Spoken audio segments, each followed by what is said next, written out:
નમસ્કાર, હું છું વિહંગા પરમાર. સિટી ન્યૂઝમાં આપનું સ્વાગત છે. સૌપ્રથમ એક નજર આજના મુખ્ય સમાચારો પર. વાગરા દહેજ ખાતે આવેલ મેઘમણી કંપનીમાં 2015માં લાગેલી આગમાં ₹53.09 કરોડનું નુકસાન થયું હતું. કંપનીએ ગ્રાહક તકરાર નિવારણ કમિશનમાં કેસ દાખલ કર્યો હતો. ગ્રાહક નિવારણ કમિશને મેઘમણી કંપનીના તરફે ચુકાદો આપી ₹90 કરોડ ચૂકવવાનો હુકમ કર્યો. અંકલેશ્વરના યુવાને ભારતમાં ખૂબ જ અઘરી કહેવાતી ICWAની ફાઇનલ પરીક્ષામાં ઓલ ઇન્ડિયા રેન્ક મેળવ્યો. ભરૂચ જિલ્લામાં પહેલો સ્ટુડન્ટ છે જેમને CA અને CMA જેવી ડિગ્રી ભરૂચમાં જ અભ્યાસ કરી પ્રાપ્ત કરી. ભરૂચના સેન્ટરથી સૌથી વધારે માર્ક્સ સાથે પાસ કરી હોય. હાલ સુધી એમને 12 ડિગ્રી મેળવી છે. વાગરાની દહેજ ખાતે આવેલ મેઘમણી કંપનીમાં વર્ષ 2015માં લાગેલી આગમાં કરોડોનું નુકસાન થયું હતું. આ અંગે કંપનીએ કરેલો ક્લેમ યુનાઇટેડ ઇન્ડિયા ઇન્સ્યોરન્સ કંપનીએ નામંજૂર કર્યો હતો, જેથી કંપનીએ જિલ્લા ગ્રાહક તકરાર નિવારણ કમિશનમાં કેસ દાખલ કર્યો હતો. જે કેસ ચાલી જતા ગ્રાહક તકરાર નિવારણ કમિશને મેઘમણી કંપનીના તરફેણમાં ચુકાદો આપીને વીમા કંપનીને નુકસાન સહિત કુલ ₹90 કરોડ ચૂકવવાનો હુકમ કર્યો છે. વાગરાની મેઘમણી ઇન્ડસ્ટ્રીઝમાં વર્ષ 2015માં આકસ્મિક ધડાકો થયા બાદ આગ ફાટી નીકળી હતી, જેમાં કંપનીને ₹53.09 કરોડ ઉપરાંતનું નુકસાન થયું હતું, જેથી કંપનીએ યુનાઇટેડ ઇન્ડિયા ઇન્સ્યોરન્સ કંપની લિમિટેડમાં નુકસાની અંગેનો ક્લેમ કર્યો હતો. પરંતુ વીમા કંપનીએ સર્વે કરેલો અને પ્રોટોકોલ સર્વેયરના રિપોર્ટને માન્ય નહીં રાખી ક્લેમ નામંજૂર કર્યો હતો, જેથી કંપનીએ જિલ્લા ગ્રાહક તકરાર નિવારણ કમિશનમાં કેસ દાખલ કર્યો હતો, જેમાં મેઘમણી ઇન્ડસ્ટ્રીઝના સંચાલકોએ ઘટના સંદર્ભે તમામ પુરાવા રજૂ કર્યા હતા. જ્યારે વીમા કંપનીવાળાએ પણ કાયદાની અને હકીકતના મુદ્દા ઉપર તકરાર કરવામાં આવી હતી. આ અંગે ભરૂચ જિલ્લા ગ્રાહક તકરાર નિવારણ કમિશને બંને પક્ષકારોની વિગતવાર પુરાવા અને લાંબી દલીલના આધારે નીચે મુજબનો ઐતિહાસિક હુકમ મેઘમણીની તરફેણમાં કરવામાં આવ્યો હતો, જેમાં યુનાઇટેડ ઇન્ડિયા ઇન્સ્યોરન્સ કંપનીને ₹53,09,71,339 પૂરા લાગ્યા. તારીખ 19મી ઓક્ટોબર 2015થી 9%ના સાદા વ્યાજ સાથે હુકમ તારીખથી 2 માસમાં ચૂકવી આપવા આદેશ કર્યો છે. આ સાથે કાનૂની ખર્ચ ₹1 લાખ મળી હાલની અંદાજિત ગણતરી કરતા ₹90 કરોડ ઉપરાંત ચૂકવવાનો ઐતિહાસિક ચુકાદો આપ્યો છે. અંકલેશ્વરના જયદીપસિંહ દિલીપસિંહ ચૌહાણે સમગ્ર ભારતમાં ખૂબ જ અઘરી કહેવાતી ICWAની ફાઇનલ પરીક્ષામાં ઓલ ઇન્ડિયા રેન્ક સાથે ઝળહળતી પરીક્ષા પાસ કરી ભરૂચ જિલ્લાનું ગૌરવ વધાર્યું હતું. આ પહેલાં પણ જયદીપસિંહ દિલીપસિંહ ચૌહાણ ચાર્ટર્ડ એકાઉન્ટન્ટની ડિગ્રી હાંસલ કરી છે અને MCOMમાં તેઓ Sardar Patel university gold medal હાંસલ કરી યુનિવર્સિટીના 66 વર્ષના ઇતિહાસમાં સૌથી વધુ માર્ક્સ આવ્યા હતા. સાગબારા જેવા ગામડામાંથી સરકારી શાળામાં ભણી ભારત દેશની કઠિન પરીક્ષા પાસ કરીને પ્રેરણા પૂરી પાડે છે. ભરૂચનું નામ સતત ઉજાળ્યું છે. ભરૂચ જિલ્લાના પહેલા સ્ટુડન્ટ છે જેમણે CA અને CMA જેવી ડિગ્રી ભરૂચમાં જ અભ્યાસ કરીને ભરૂચના સેન્ટરોથી જ સૌથી વધારે માર્ક્સ સાથે પાસ કરી હોય. હાલ સુધી એમણે 12 ડિગ્રી મેળવી છે. માતા સરોજબેન, તેઓ ઘણા ગામમાં સરકારી શિક્ષક તરીકે નોકરી કરી રહ્યા હતા. પિતા દિલીપસિંહ સરકારી કોન્ટ્રાક્ટર હતા, સાગબારામાં જ હતા. જયદીપસિંહ દિલીપસિંહ ચૌહાણના પત્ની રાજેશ્રીબેન પણ CA કરે છે અને માતા પિતા પાસેથી માનવતાના ગુણો શીખી સમાજના કાર્યો સતત કરે છે. તેઓએ નર્મદા નદીના પૂરમાં હજારો લોકોની મદદ કરી હતી, તો કોવિડમાં 16,000થી વધુ લોકોની સહાયતા કરી હતી. જયદીપસિંહની પત્ની રાજેશ્રીબેન પોતે ટેક્સ કન્સલ્ટન્ટની ઓફિસ ચલાવે છે અને ચાર્ટર્ડ એકાઉન્ટન્ટનો અભ્યાસ કરે છે. તેમના પિતા દિલીપસિંહ ચૌહાણ છોટાઉદેપુર અને નર્મદાના ગામોમાં બાંધકામ કરીને વર્લ્ડ બેંક તરફથી જે તે સમયે બેસ્ટ બાંધકામ કોન્ટ્રાક્ટર એવોર્ડ મેળવી ચૂક્યા છે અને સન્માનિત પણ કરાયા હતા. સિદ્ધિ તેને જય વરે જે પરસેવે નાય, એ કહેવતને ચરિતાર્થ કરવામાં જયદીપે કોઈ કસર રાખી નથી. સાગબારા જેવા અંતરિયાળ ગામમાં જ્યાં પ્રાથમિક શાળા જેવી ગુજરાતી માધ્યમની શાળામાં અભ્યાસ કરીને, જ્યાં હું શિક્ષિકા પોતે એને પ્રાથમિક શાળાનું શિક્ષણ આપ્યું છે, અને ત્યારે જ એ નાનપણમાં મને લાગતું હતું કે મારું બાળક કંઈ ને કંઈ જીવનમાં આગળ વધશે, અને તેણે 11 જેવી વિવિધ ડિગ્રીઓ મેળવીને CA જેવી જે કઠિનમાં કઠિન ડિગ્રીઓ લીધી છે. હાલમાં જે એને ડિગ્રી મેળવી છે કે ICW એ ઇન્ડિયા લેવલ પર એનો 7મો રેન્ક અને ભરૂચ જિલ્લામાં એનો પ્રથમ નંબર પ્રાપ્ત કરીને અમારું માતા પિતાનું અને અમારા પરિવારનું ગર્વ એણે વધાર્યું છે, અને એની અમે આનંદની લાગણી અનુભવીએ છીએ. જયદીપે જે પોતાનું નામ છે જય, એણે 11 ડિગ્રીઓ મેળવીને એનું નામ જય અને દીપ એટલે મારા ઘરનો દીવો ઝળહળતો કરીને અમને ખૂબ મોટું ગર્વ અપાવ્યું છે, એની અમે આનંદની લાગણી મેં અત્યારે મારી જોડે ટોટલ 11 ડિગ્રી છે, એમાં ઇન્ક્લુડિંગ CA અને મારો ગઈકાલે કોસ્ટ મેનેજમેન્ટ અકાઉન્ટિંગમાં ફાઇનલી ડિગ્રી આવી મારી, એમાં મારો 7th રેન્ક હતો CA ઇન્ટર પર. અને એ રિઝલ્ટ એવું છે કે 2%, 3%થી લઈને વેરી થઈને 10% વચ્ચે આવતો હોય. એ 300 છોકરાઓ જો અગર એક્ઝામ આપી છે તો એમાંથી એક છોકરો છે જે પાસ આઉટ થઈ શકે છે. તો તમારું વાય પર્સન્ટેજ ત્યાં રિઝલ્ટ બહુ ઓછું છે. ગવર્મેન્ટને જે રીતે જરૂર હોય તે પ્રમાણે CA મેં પાસ આઉટ કરતા હોય છે. અને ભરૂચ જેવા સેન્ટરમાં શું છે કે હવે ઓનલાઈન હમણાં આવ્યા, એને પહેલાં કોચિંગની તકલીફ હતી. મેં ફર્સ્ટ સ્ટુડન્ટ હતો જે ભરૂચ સેન્ટરમાંથી જ CA અને CMAની ડિગ્રી લીધી હતી. બટ તમારે થોડું તો મહેનત કરવી પડશે કે લાઈક કોઈ કહેશે 15, 16, 17 કલાક, પણ જ્યારે તમે વસ્તુને તમે પ્રેમથી માંગતા હોય કે વસ્તુ તમે કરવી છે તો it is part of the life કે તમે 17-18 કલાક તમને બહુ તકલીફ ના લાગે કે વાંચવાનું છે. કેમ કે ઓલ ઓવર તમે જોશો તો બધાને કરવું જ પડે છે કામ. તમે એક પત્રકાર હોય, એક શિક્ષક હોય, બધા જ કામ કરે છે. તો વિદ્યાર્થી એટલું છે કે ખાલી એક 10 વસ્તુમાંથી એક જગ્યાએ ફોકસ લાવવું છે. અને એક મેડિટેટિવ પ્રોસેસ છે કે ભાઈ જે રીતે પરમાત્માની પ્રાપ્તિ માટે તમે એક જ વ્યક્તિ પર ધ્યાન કેન્દ્રિત કરો, તો તમે એજ્યુકેશનમાં બી એવું છે કે ભરૂચના પશ્ચિમ વિસ્તારમાં આવેલ હુસેનિયા નગર 2માં સ્થાનિક રહીશો ગટર લાઇન નહીં બનવાના કારણે ઘણી જ મુશ્કેલીઓ વેઠવી પડે છે, જેથી સ્થાનિકોએ ગટર લાઇનની માંગ સાથે પાલિકામાં મુખ્ય અધિકારીને રજૂઆત કરી હતી. આજરોજ પશ્ચિમ વિસ્તારમાં આવેલ હુસેનિયા નગર 2માં રહીશોએ પાલિકામાં આવી જણાવ્યું હતું કે ભરૂચ શહેરની અંદર આવતી હુસેનિયા નગર 2માં આજ દિન સુધી ડ્રેનેજ લાઇનની કામગીરી કરવામાં આવી નથી, જ્યારે બીજી ઘણી બધી સોસાયટીના ડ્રેનેજ લાઇનની કામગીરી પૂર્ણ કરી છે, પરંતુ આ હુસેનિયા નગર 2માં હજુ સુધી ડ્રેનેજ લાઇનની કામગીરી કરવામાં આવતી નથી. તેના કારણે સોસાયટીમાં ગટર લાઇન ઉભરાઈ જાય છે, જેના લીધે સોસાયટીમાં ગંદકીનો માહોલ જોવા મળી રહ્યો છે. રેલવે ફાટક પાસે પાણી જતું નથી, જેના લીધે અમારી સોસાયટીમાં ગટર લાઇનનું પાણી ઉભરાઈ જાય છે, જેથી સ્થાનિકોને ભારે હાલાકી વેઠવી પડે છે. જેથી વહેલી તકે ગટર લાઇનની કામગીરી કરવામાં આવે તેવી માંગ કરાઈ હતી. જય હિન્દ, જય ભારત સાથે જણાવવાનું કે આજ રોજ હુસેનિયા નગર 2ની અંદરથી આજે અમારા તમામ સોસાયટીના રહીશો આવેલા છે. પાછલા વર્ષથી જે ડ્રેનેજ લાઇનનો અમારો પ્રોબ્લેમ છે સોલ્વ નથી થયો. વારે ઘડી અમે કાઉન્સિલરને કીધેલું, આ વસ્તુ એમને ધ્યાન પર દોરાવી હતી, પણ હજુ સુધી એનું કોઈ નિરાકરણ આવ્યું નથી. કારણ કે અમારા પવિત્ર તહેવાર રમઝાન આવી રહેલો છે. આખા ભરૂચ શહેરની અંદર 90% કામ પતી ગયેલું છે ડ્રેનેજ લાઇનનું, પરંતુ અમારી સોસાયટીમાં હજુ ડ્રેનેજ લાઇન આવી નથી. આજુબાજુની બધી સોસાયટીઓ થઈ ગયેલી છે અમારી, પણ હજુ અમારી સોસાયટીમાં ડ્રેનેજ લાઇનની હજુ કામગીરી કરવામાં આવી નથી. વારે ઘડી અમે કાઉન્સિલરને જાણ કરી કે થઈ જશે, પણ એ ક્યારે થશે? પણ અમને નથી લાગતું કે આ લોકો વહેલા તકે કામ કરે. જો આનું નિરાકરણ વહેલું નહીં આવે તો અમારે આનું આગળ પગલાં લેવા પડશે. જય હિન્દ, જય ભારત. દસાન વેરવાડા ગ્રુપ ગ્રામ પંચાયત મહિલા સરપંચની જગ્યાએ તેમના પતિ દ્વારા પંચાયતનો તમામ વહીવટ ચલાવાતો હોવાનો આક્ષેપ કરી તાત્કાલિક અસરથી સરપંચને બરતરફ કરવાની માંગ કરવામાં આવી હતી. દશાણના ગ્રામજનો દ્વારા પાઠવવામાં આવેલ આવેદનપત્રમાં જણાવાયું છે કે દશાણ વેરવાડાની ગ્રુપ ગ્રામ પંચાયતમાં આવેલ છે અને હાલમાં સરપંચ તરીકે જયશ્રીબેન બિપિનભાઈ પટેલ છે, પરંતુ મહિલા સરપંચ હોવા છતાં મહિલા સરપંચ દ્વારા દશાણ વેરવાડા ગ્રુપ ગ્રામ પંચાયતનો વહીવટ કરવામાં આવતો નથી, પરંતુ તેઓના પતિ બિપિનભાઈ પોતે જ ગ્રામ પંચાયત કચેરીમાં સરપંચની ખુરશીમાં બેસી તમામ પ્રકારનો વહીવટ કરે છે, જેના આ સાથેના પુરાવા પણ આવેદનપત્ર સાથે રજૂ કરી તાત્કાલિક અસરથી દશાણ વેરવાડા ગ્રુપ ગ્રામ પંચાયતના સરપંચને તરફ કરવા અને તેઓ સામે કાયદેસરની કાર્યવાહી કરવાની માંગ કરવામાં આવી છે. મારું નામ સોના વિક્રમ. અમે પાણી માટે આવેલા છે. પાણીની સહુલત અમારે જરૂર જોઈએ છે. અમારે પાણીની અમને કોટરોની, પછી અમારે સડક, રોડ, ઢોવાની આપડા બધી વાત અમારે મતલબ કે વગર મા બાપોનું ગામ છે. અમારું કોઈ કથા જ નથી અમારા ગામનું. પાણી કેટલા ટાઈમ આવે છે? એક ટાઈમ 1 કલાક પાણી આવે છે અમારે. એ પીવાનું હોય કે પછી ધોવાનું હોય કે પછી ગમે તે કરવાનું હોય. વિજયભાઈ બી વાઘેલા, દસાણ ગામ છે. દસાણ ગ્રુપ ગામ પંચાયત, વેરવાડા આપણું ગામ, બંને મિક્સ ગામ છે. વેરવાડા ગામમાં પાણી, આદિવાસીના ફળિયામાં પાણી ઘણી બધી મુશ્કેલીઓ છે. છેલ્લા 2 વર્ષથી પાણીની એટલું બધું પાણી મુશ્કેલી છે કે ગટરનું પાણી સાંભળી જાય એ પીવાલાયક પાણી રહેતું નથી. વારંવાર સરપંચને રજૂઆત કરવા, સરપંચ પટ્ટી સાંભળવા નથી અને અમને આદિવાસીઓને ભાગ ધમકી આપે છે અને ખોટી રીતે હેરાન બી કરે છે. અને સરપંચ તરીકે એમના વિશેષ છે જયશ્રીબેન બિપિનભાઈ પટેલ, તો વહીવટ ટોટલ બધો વહીવટ બિપિનભાઈ જાતે કરે છે. એની સામે અમારો વાંધો છે. એ માટે રજૂઆત માટે જિલ્લા પંચાયત આવેલા છે.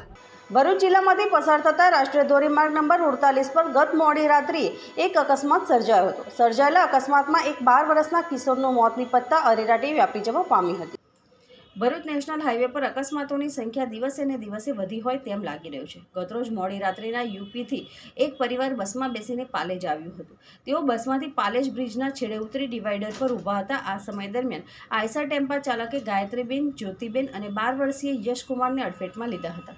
અકસ્માત સર્જીને ટેમ્પા ચાલક સ્થળ પર ટેમ્પો મૂકી ફરાર થઈ ગયો હતો. અકસ્માતમાં ત્રણેય લોકોને ગંભીર ઇજાઓ પહોંચતા 108 એમ્બ્યુલન્સ મારફતે તાત્કાલિક સારવાર અર્થે ભરૂચ સિવિલ હોસ્પિટલમાં ખસેડવામાં આવ્યા હતા, જ્યાં ગંભીર ઇજાઓના કારણે 12 વર્ષીય યશકુમાર પ્રજાપતિનું સારવાર દરમિયાન મોત નીપજ્યું હતું, જ્યારે અન્ય ઇજાગ્રસ્તોને ગંભીર ઇજાઓ પહોંચી હોય વધુ સારવાર અર્થે વડોદરા રિફર કરવામાં આવ્યા. અકસ્માત અંગેની જાણ પાલેજ પોલીસ મથકમાં કરવામાં આવતા પોલીસ સ્થળ પર પહોંચી અકસ્માત મોતનો ગુનો નોંધીને આઈસર ટેમ્પા ચાલકને પકડવાની તજવીજ હાથ ધરી છે. ભરૂચના ઉમરાજ ગ્રામ પંચાયત હદ વિસ્તારમાં મુખ્યમંત્રી ગ્રામ સડક યોજના અંતર્ગત વિવિધ વિકાસ કાર્યો હાથ ધરવામાં આવ્યા છે. મુખ્યમંત્રી ગ્રામ સડક યોજના અંતર્ગત ભરૂચના ઉમરાજ ગ્રામ પંચાયત હદ વિસ્તારમાં વિકાસ કાર્યોના ખાતમુહૂર્ત અને લોકાર્પણ ભરૂચના ધારાસભ્ય રમેશભાઈ મિસ્ત્રીના હસ્તે કરવામાં આવ્યા હતા. ભરૂચના ઉમરાજ ગ્રામ પંચાયત હદ વિસ્તારમાં મુખ્યમંત્રી ગ્રામ સડક યોજના અંતર્ગત વિવિધ વિકાસ કાર્યો હાથ ધરવામાં આવ્યા છે, જેમાં આકાંક્ષા નગરી સોસાયટીમાં અંદાજિત ₹20 લાખના ખર્ચે બનનાર ગટર લાઇન તથા અંદાજિત ₹30 લાખના ખર્ચે બનનાર આરસીસી માર્ગનું ખાતમુહૂર્ત અને અંદાજિત ₹12 લાખના ખર્ચે બનેલ સ્મશાન ગૃહ તથા કમ્પાઉન્ડ વોલના કામનું લોકાર્પણ ભરૂચના ધારાસભ્ય રમેશ મિસ્ત્રીના હસ્તે કરવામાં આવ્યું હતું, જે કાર્યક્રમ ઉમરાજ ગ્રામ પંચાયતના હદ વિસ્તારમાં આવેલ આરો બંગલોસ ખાતે યોજાયો હતો. આ પ્રસંગે ભરૂચ જિલ્લા ભાજપ પ્રમુખ મારુતિસિંહ અટોદરિયા, જિલ્લા પંચાયત કારોબારી અધ્યક્ષ ધર્મેશ મિસ્ત્રી સહિત ભાજપના આગેવાનો અને કાર્યકરો, ઉમરાજ ગ્રામ પંચાયતના સરપંચ અને સભ્યો સહિત મોટી સંખ્યામાં સ્થાનિક રહીશો ઉપસ્થિત રહ્યા હતા. અંકલેશ્વરમાં શ્રી સૌરાષ્ટ્ર લુહાર સુથાર જ્ઞાતિ હિતેચ્છુ મંડળના ઉપક્રમે શિબિરનું આયોજન કરવામાં આવ્યું હતું, જેમાં મોટી સંખ્યામાં રક્તદાતાઓએ ભાગ લીધો હતો, તો ભગવાન વિશ્વકર્માની વિશેષ પૂજા પણ કરાઈ હતી. અંકલેશ્વરમાં વિશ્વકર્મા જયંતિ નિમિત્તે બ્લડ ડોનેશન કેમ્પનું આયોજન કરવામાં આવ્યું હતું. અંકલેશ્વરમાં શ્રી સૌરાષ્ટ્ર લુહાર સુથાર જ્ઞાતિ હિતેચ્છુ મંડળના ઉપક્રમે આજરોજ વિશ્વકર્મા જયંતિ નિમિત્તે બ્લડ ડોનેશન કેમ્પ તેમજ સ્નેહ મિલન કાર્યક્રમનું આયોજન હાથ ધરવામાં આવ્યું હતું. આ બ્લડ ડોનેશન કાર્યક્રમમાં મોટી સંખ્યામાં સ્વૈચ્છિક રક્તદાતાઓએ અંદાજે 75 જેટલા યુનિટ બ્લડ એકત્ર કર્યું હતું. આ નિમિત્તે વિશેષ પૂજા અને સ્નેહ મિલનનું આયોજન હાથ ધરવામાં આવ્યું હતું.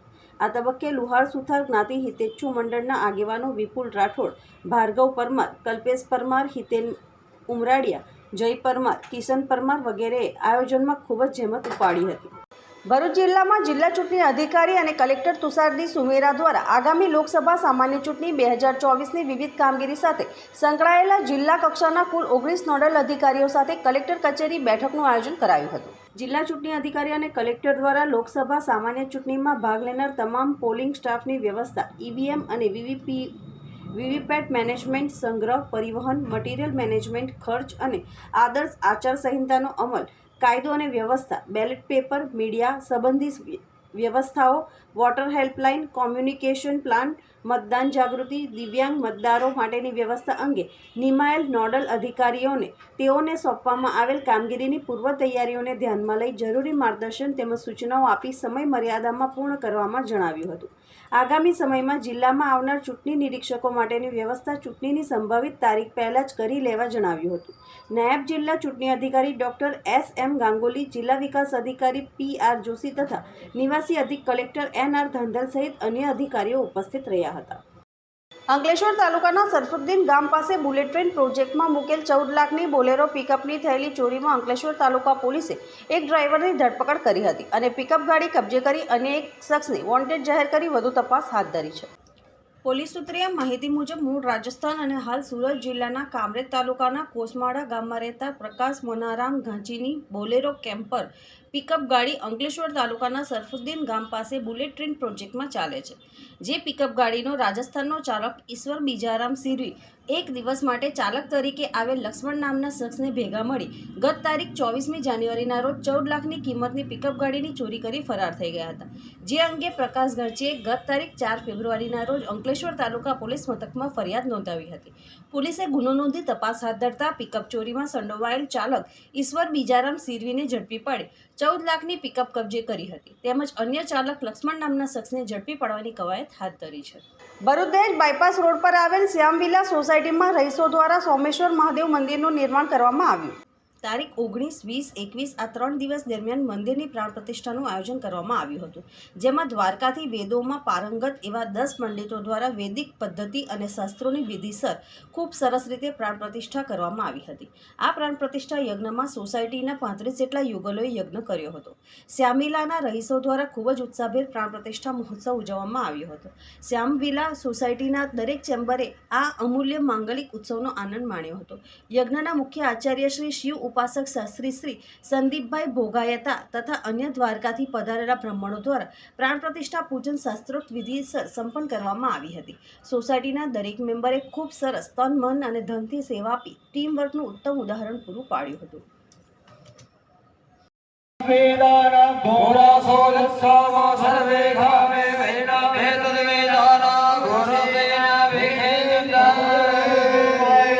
शान्तिरस्तु पुष्टिरस्तु अविघ्नमस्तु शुभपुत्रं बहुधनं चायुष्यं चास्तु। આજરોજ 4 ગામના આગેવાનો દ્વારા રાજપીપળા જિલ્લા કલેક્ટર કચેરી ખાતે આવેદનપત્ર આપી એરપોર્ટ માટે પોતાની જમીન નહીં આપવા બાબતે સખત વિરોધ નોંધાવ્યો હતો. વહેલી તકે યોગ્ય પગલાં લેવામાં આવે નહીં તો આગામી સમયમાં આંદોલન કરવાની ચીમકી પણ આવેદનપત્રમાં ઉચ્ચારવામાં આવી છે. ઉલ્લેખનીય છે કે નર્મદા જિલ્લામાં સ્ટેચ્યુ ઓફ યુનિટી બન્યા બાદ દૂર દૂરથી પ્રવાસીઓ અહીં ફરવા માટે આવતા હોય છે. ત્યારે આ પ્રવાસીઓને દરેક સુવિધા મળી રહે તે માટે પ્રવાસીઓ સરળતાથી અવરજવર કરી શકે તે માટે સરકાર તરફથી માર્ગ વ્યવહાર, રેલવે વ્યવહારની સુવિધા ઉપલબ્ધ કરાવવામાં આવી છે. હવે હવાઈ માર્ગ પણ સરળ બની રહે તે માટે હાલ ઉડ્ડયન મંત્રી સ્ટેચ્યુ ઓફ યુનિટીથી નજીક તિલકવાડા તાલુકાના ભાદરવા, ફેરકુવા, રૂપપુરા અને સુરવા ખાતે એરપોર્ટ બનાવવા માટે જાહેરાત કરવામાં આવી છે. ત્યારે થોડા દિવસ અગાઉ આ 4 ગામના લોકો ભાદરવા ખાતે ગ્રામસભાનું આયોજન કરી એરપોર્ટ બનાવવા માટે પોતાની જમીન નહીં આપવા બાબતે ઉગ્ર રજૂઆત કરી વિરોધ નોંધાવ્યો હતો. જ્યારે આજ રોજ 4 ગામના આગેવાનો દ્વારા રાજપીપળા જિલ્લા કલેક્ટર કચેરી ખાતે આવેદનપત્ર આપી પોતાની જમીન નહીં આપવા બાબતે સખત વિરોધ નોંધાવ્યો હતો. ખેડૂતો દ્વારા આપવામાં આવેલ આવેદનપત્રમાં જણાવવામાં આવ્યું છે કે અમારી ફેરકુવા, ભાદરવા, રૂપપુરા અને સુરવા આ 4 જગ્યાએ ખેતીની જમીન આવેલી છે. આ જમીન ઉપર સદીઓથી અમારા બાપ દાદા અને હાલ અમે ખેતી કરીને અમારા પરિવારનું ગુજરાન ચલાવીએ છીએ. ત્યારે હાલ સ્ટેચ્યુ ઓફ યુનિટી નજીક એરપોર્ટ બનાવવા માટે આ 4 ગામની જમીન પસંદગી કરવામાં આવી છે, જેનો અમે 4 ગામના ખેડૂતો સખત વિરોધ કરીએ છીએ. કારણ કે અમારા ખેડૂતોની આ જમીન સંપાદન કરવામાં આવશે તો અમે ઘર તેમજ જમીન વિહોણા બની જઈશું અને હાલ અમે આ જમીન ઉપર ખેતી કરીને પોતાના પરિવારનું ગુજરાન ચલાવીએ છીએ. આ સિવાય અમને બીજો કોઈ હુનર આવડતો નથી.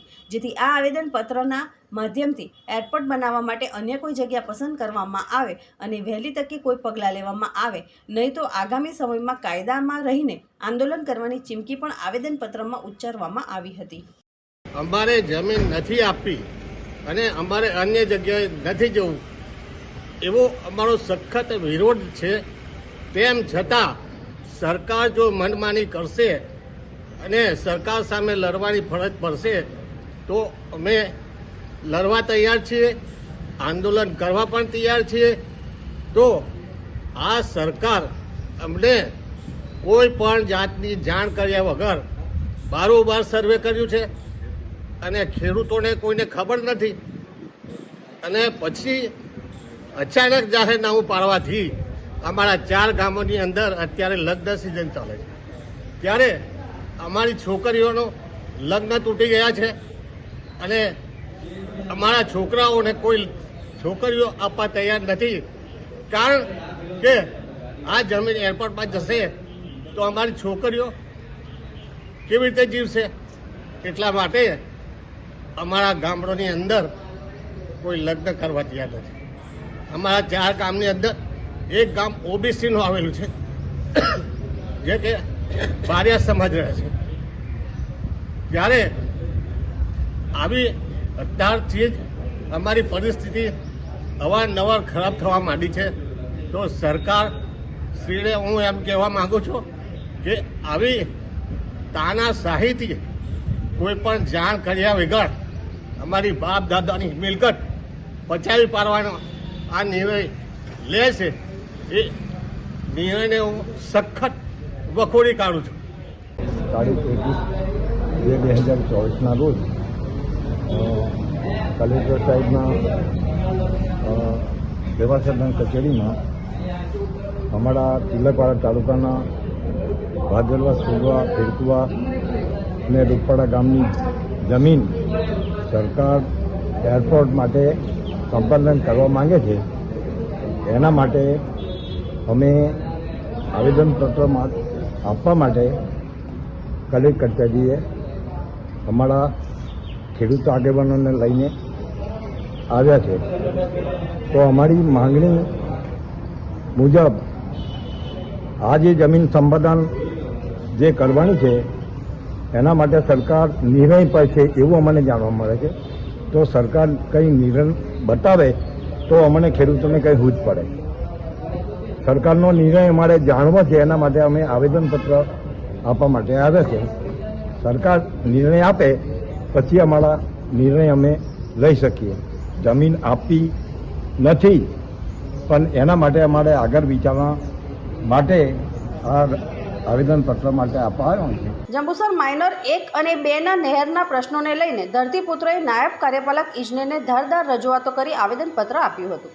જંબુસર માઇનર 1-2 જે વેડતથી નીકળે છે, જેનો લાભ ડાભા ભાણખેતર જંબુસરના ધરતીપુત્રોને નહેરના પાણીનો લાભ મળે, પરંતુ જ્યારથી નહેર આવી છે ત્યારથી આ વિસ્તારના ધરતીપુત્રોને સમ ખાવાનું સિંચાઈનું પાણી પણ મળ્યું નથી, જેને લઈને આ વિસ્તારના ધરતીપુત્રોએ માજી ધારાસભ્ય કિરણભાઈ મકવાણાની આગેવાનીમાં નાયબ કાર્યપાલક ઇજનેર નર્મદા યોજના પેટા વિભાગ 15/4 જંબુસર ઈશ્વરભાઈ રાઠોડને આવેદનપત્ર આપી રજૂઆત કરી હતી. નર્મદા યોજના નહેર વિભાગ જે વખત કાયમ વિવાદોમાં સપડાયેલી જોવા મળે છે. જંબુસર પંથકમાં બનાવવામાં આવેલ નહેરો લેવલ વગર તકલાદી બાંધકામ, જેને લઈ ક્યાંય પાણી મળતું નથી તો ક્યાંય લીકેજોને લઈ ધરતીપુત્રોની મહામૂલી ખેતીને નુકસાન કરતા હોય છે. અધિકારીઓ એન્જિનિયરની અણઆવડતને લઈ ધરતીપુત્રોને વેઠવાનો વારો આવે છે. આજરોજ જંબુસર માઇનર 1 અને 2 જે વેડતથી નીકળે છે, જેનો લાભ ભણખેતર ડાભા જંબુસરના ધરતીપુત્રોને નહેરના પાણીનો લાભ મળે છે, પરંતુ ભણખેતર ગામે નર્મદા નહેર બની ત્યારથી આજ દિન સુધી તેનો લાભ ધરતીપુત્રોને મળ્યો નથી અને આ નર્મદા નહેરનું પાણી દરિયામાં ખોટું વહી જાય છે. આ બાબતને પણ ભણખેતર સરપંચે વારંવાર રજૂઆતો કરી છે. તમામ લોક દરબાર, તમામ ગ્રામસભામાં આ પ્રશ્ન મૂકવામાં આવે છે, છતાંય તેનો કોઈ ઉકેલ આવતો ન હોય. આજરોજ માજી ધારાસભ્ય કિરણભાઈ મકવાણાની આગેવાનીમાં નર્મદા કચેરી ખાતે જંબુસર ભાણખેતર વિસ્તારના ખેડૂતો એકત્રિત થઈ ઈશ્વરભાઈ રાઠોડને આવેદનપત્ર આપી ઉગ્ર રજૂઆત કરી હતી અને વહેલી તકે નર્મદા નહેરના પાણી આ વિસ્તારના લોકોને મળે તે માટે ઘટતું કરવા જણાવ્યું હતું. આ સહિત નહેરોને સાફ સફાઈ કરવામાં આવતી નથી અને ખોટા બિલો ઉઘરાવવામાં આવે છે. પાણી પહોંચતું ન હોવા છતાંય ખોટા લોલીપોપ અધિકારીઓ દ્વારા આપવામાં આવે છે તથા UGPLમાં મોટો ભ્રષ્ટાચાર થયો હોવાનો આક્ષેપો માજી ધારાસભ્ય દ્વારા કરવામાં આવ્યા હતા.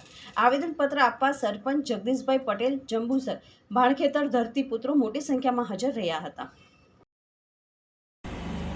આજ રોજ સરદાર સરોવર નિગમ લિમિટેડ જંબુસર અને સબ ડિવિઝન ખાતે અમે તમામ ખેડૂતો માઇનોર જંબુસર 1 અને 2 અને કલક માઇનોર 12 વિભાગના બધા જ આગેવાનો અને ખેડૂતો આજે આ મોટી સંખ્યાની અંદર ઓફિસે રજૂઆત કરવા માટે આવેલા. માઇનોર 1 અને 2 જંબુસર વર્ષોથી બનેલી છે, પણ આજ દિન સુધી ટીપું પાણી આવેલ નથી. બીજું કે અત્યારે UGPL એટલે કે અંડરગ્રાઉન્ડ પાઇપલાઇન એની અંદર કરોડો રૂપિયાનું કૌભાંડ છે. દાખલા તરીકે 600 mmની પાઇપ નાખવાની હોય છે, એની અંદર શરૂઆતમાં 2 પાઇપ નાખે છે અને આગળની 250ની કરીને 600નું બિલ લીધેલું છે. હું તો એવું કહું કે આજે નેજાની અંદર વિજિલન્સના અધિકારીઓ આવ્યા છે તો એની ખરેખર માર્મિક તપાસ થવી જોઈએ અને જો કદાચ એમને મારી જરૂર હશે તો હું મારા ખર્ચે અને મારા JCBથી એ પાઇપલાઇનો આખા જંબુસરની અંદર જે અંડરગ્રાઉન્ડ પાઇપલાઇન થયેલી છે એની અંદર તપાસ કરશે તો કરોડોનું કૌભાંડ બહાર આવશે અને લાગતા વળગતા અધિકારીઓની સામે કાયદેસરની કાર્યવાહી કરવી એવી મારી તમામ ગુજરાતના અમારા મુખ્યમંત્રીશ્રીને એક રજૂઆત છે. ભરૂચ જિલ્લાના આમોદ શહેરમાં જંબુસર રોડ પર આવેલ હેરા ઇંગ્લિશ સ્કૂલમાં વાર્ષિક ઉત્સવની શાનદાર ઉજવણી કરવામાં આવી હતી. આમોદ શહેરના જંબુસર રોડ પર આવેલ હેરા ઇંગ્લિશ સ્કૂલમાં વાર્ષિક ઉત્સવની ઉજવણી કરાઈ હતી. પ્રોગ્રામની શરૂઆત કુરાન શરીફની આયાતોથી કરવામાં આવી હતી. હેરા સ્કૂલના વિદ્યાર્થીઓએ શિક્ષકો દ્વારા તૈયાર કરવામાં આવેલ Islamic exhibition, science exhibition, food court, culture કાર્યક્રમ વગેરેનું સુંદર આયોજન કર્યું હતું. આ કાર્યક્રમને નિહાળવા માટે શહેરના આગેવાનો, બાળકો તેમજ વાલીઓ મોટા પ્રમાણમાં ઉપસ્થિત રહ્યા હતા. કાર્યક્રમમાં સોશિયલ મીડિયામાં આવતા ગૂગલ, ફેસબુક, ઇન્સ્ટાગ્રામ, વોટ્સઅપ વગેરેથી થતા ફાયદા અને નુકસાનની સમજ સ્કૂલના વિદ્યાર્થીઓ દ્વારા કાર્યક્રમમાં ઉપસ્થિત તમામ લોકોને કરવામાં આવી હતી. તેમજ દેશભક્તિ અને સાંસ્કૃતિક પ્રોગ્રામ રજૂ કરાયા હતા. કાર્યક્રમના અંતે વિદ્યાર્થીઓને પ્રોત્સાહન રૂપે ઇનામ વિતરણ કરવામાં આવ્યું હતું. જ્યારે વાર્ષિક ઉત્સવની ઉજવણીમાં બાળકોમાં રહેલું નોલેજ વિકસિત કરી શકાય તેમજ અભ્યાસ કરતા વિદ્યાર્થીઓમાં રહેલ ટેલેન્ટ બહાર આવી શકે તે હેતુસર સમગ્ર કાર્યક્રમનું આયોજન કરવામાં આવ્યું હતું. આજરોજ હેરા ઇંગ્લિશ સ્કૂલ ખાતે એન્યુઅલ ડે ઉજવવામાં આવ્યો, જેમાં આમોદ તેમજ બહાર ગામથી ગેસ્ટ તેમજ પેરેન્ટ્સ હાજર રહ્યા અને ખૂબ સારી રીતે ઉજવાયો, જેમાં વિવિધ પ્રવૃત્તિઓ થઈ, જેમ કે Islamic exhibition, science exhibition, food court, cultural programme અને પ્રાઇઝ ડિસ્ટ્રીબ્યુશન થઈ અને આ બધા પ્રોગ્રામ ખૂબ જ સારી રીતે થયા. પેરેન્ટ્સે પણ ખૂબ સારો સહકાર આપ્યો અને શરૂથી લઈને એન્ડ સુધી બધાએ ખૂબ સારી રીતે એન્જોય કર્યો. આ પ્રોગ્રામ રાખવાનો આપણો મકસદ એ હતો કે આપણા જે વિદ્યાર્થીઓ છે તેમાં વિવિધ એક્ટિવિટી, વિવિધ અલગ અલગ વસ્તુઓ, વિવિધ એમનામાં જે ટેલેન્ટ છે તે બહાર આવે અને તે લોકો આગળ પોતાની જિંદગીમાં કામયાબ થાય અને આવી રીતે આજનો કાર્યક્રમ લાસ્ટમાં ફિનિશ થયો. અંતમાં મુખ્ય સમાચારો પર ફરી એક નજર. વાગરા દહેજ ખાતે આવેલ મેઘમણી કંપનીમાં 2015માં લાગેલી આગમાં ₹53.09 કરોડનું નુકસાન થયું હતું. કંપનીએ ગ્રાહક તકરાર નિવારણ કમિશનમાં કેસ દાખલ કર્યો હતો. ગ્રાહક નિવારણ કમિશને મેઘમણી કંપનીના તરફે ચુકાદો આપી ₹90 કરોડ ચૂકવવાનો હુકમ કર્યો. અંકલેશ્વરના યુવાને ભારતમાં ખૂબ જ અઘરી કહેવાતી ICWAની ફાઇનલ પરીક્ષામાં ઓલ ઇન્ડિયા રેન્ક મેળવ્યો. ભરૂચ જિલ્લામાં પહેલો સ્ટુડન્ટ છે જેમને CA અને CMA જેવી ડિગ્રી ભરૂચમાં જ અભ્યાસ કરી પ્રાપ્ત કરી. ભરૂચના સેન્ટરથી જ સૌથી વધારે માર્ક્સ સાથે પાસ કરી હોય. હાલ સુધી એમને 12 ડિગ્રી મેળવી છે. આજના સિટી ન્યૂઝ અહીં સમાપ્ત થયા. નવીન સમાચારો સાથે ફરી મળીશું. નમસ્કાર.